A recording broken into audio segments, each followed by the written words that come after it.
happened to my wife's grandmother about 15 years ago while we were still dating. Her husband had just passed away about a year previously, but she'd been going down to the library and volunteering. It was exercise and socialization. This was in the winter, so her walk back was while it was getting dark. The library closed at 5 and there was some extra stuff to do before everyone actually left.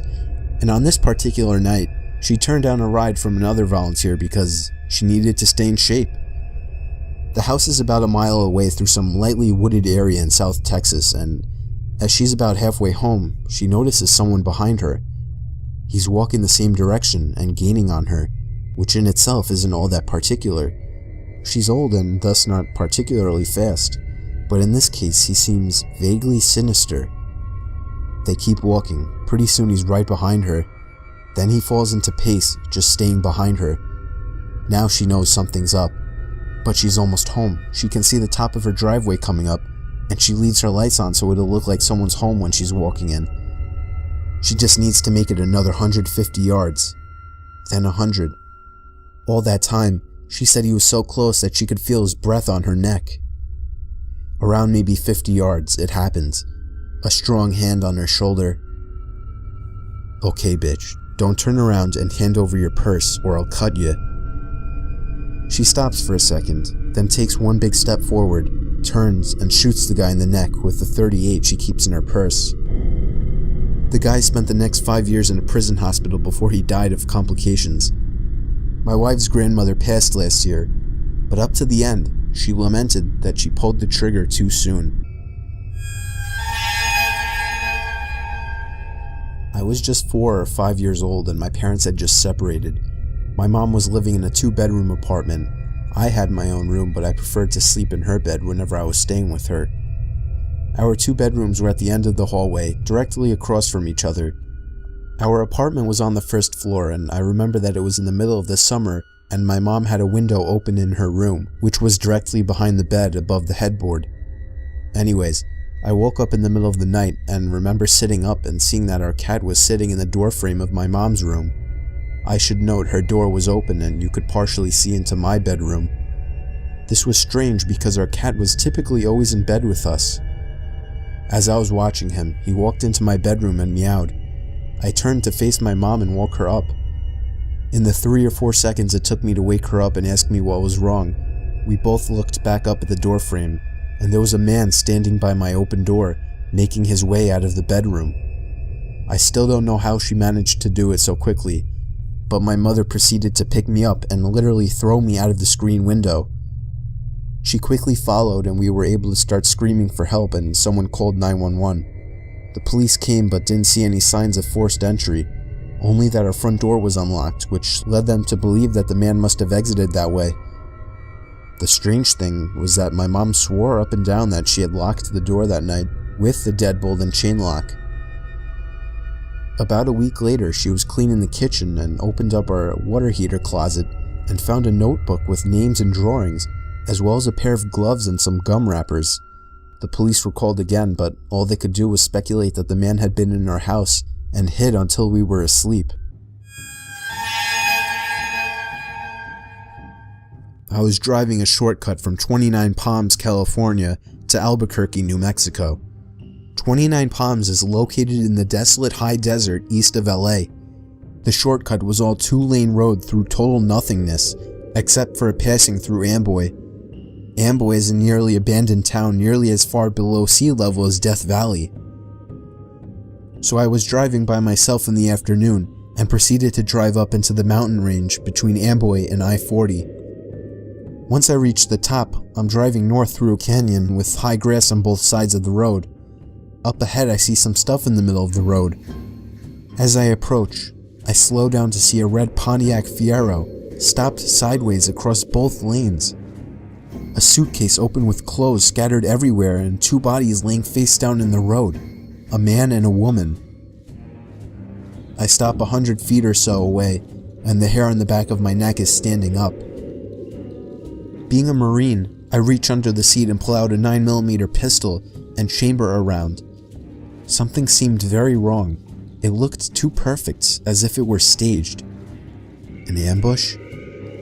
Something was just wrong. As I scanned the road, I saw a line I could drive. Past the guy in the road on his left, swerve to the right of the woman behind the Fiero, and I'd be on the other side. I dropped it into first gear, punched it down, and drove the line I planned. I passed the back of the Fiero without hitting it or either of the bodies in the road. I continued forward a couple of 100 feet and slowed down so I could breathe and let my heart slow down. As I looked up into the rear view mirror, I saw that the two bodies had gotten up to their knees and 20 or so people emerged from the tall grass on either side of the road by the car and bodies. At that moment, my right foot smashed the gas pedal to the floor and did not let up until I had to slow down for the I-40 East on-ramp. I will never know what would have happened to me had I gotten out of the car to check on the bodies or stopped my car closer to them.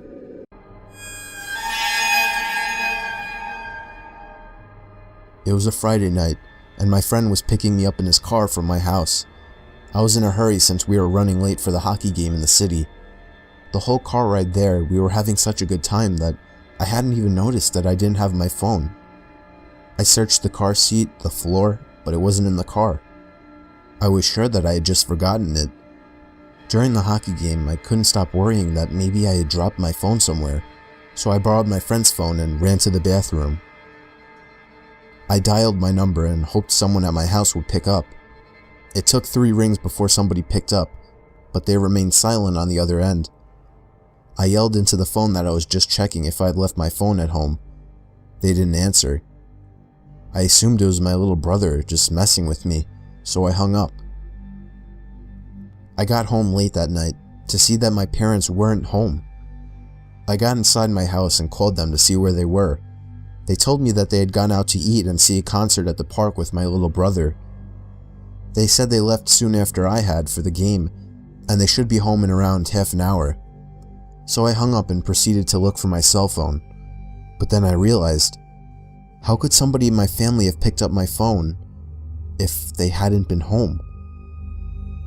I felt a pain in my stomach as fear swept over. It was at that moment that I heard the back door to my house open and close. I immediately jolted out the front door to the neighbors and called the police.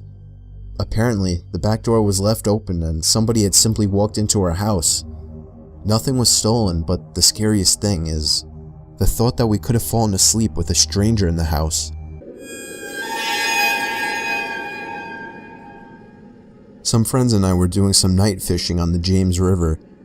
We were sitting along the shoreline with a nice fire going, accompanied by the usual idle talk and a few beers, when suddenly, everyone just stopped talking, like a switch was flipped off. We were all staring across the river and felt as if something or someone was staring back. It was a very uneasy feeling, to which some of the group tried to shake off with typical macho humor, when a blood-curdling sound erupted from the other shore that froze everyone in their tracks.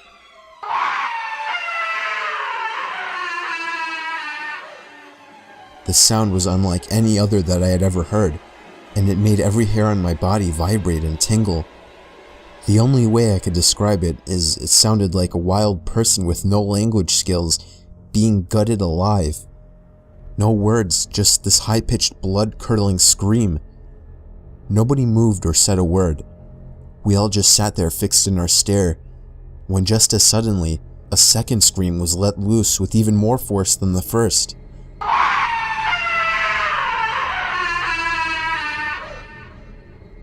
By this time, several of us were sprinting to our trucks that were parked a few yards away, retrieving various firearms. When we got back, we all sat there quietly, with our eyes fixed staring toward the opposite shore, watching the light from our fire reflecting off the rocks.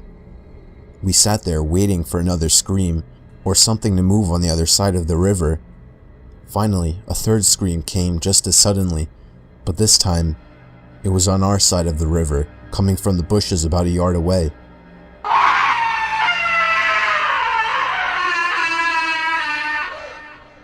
We all hightailed out of there, leaving most of our stuff behind.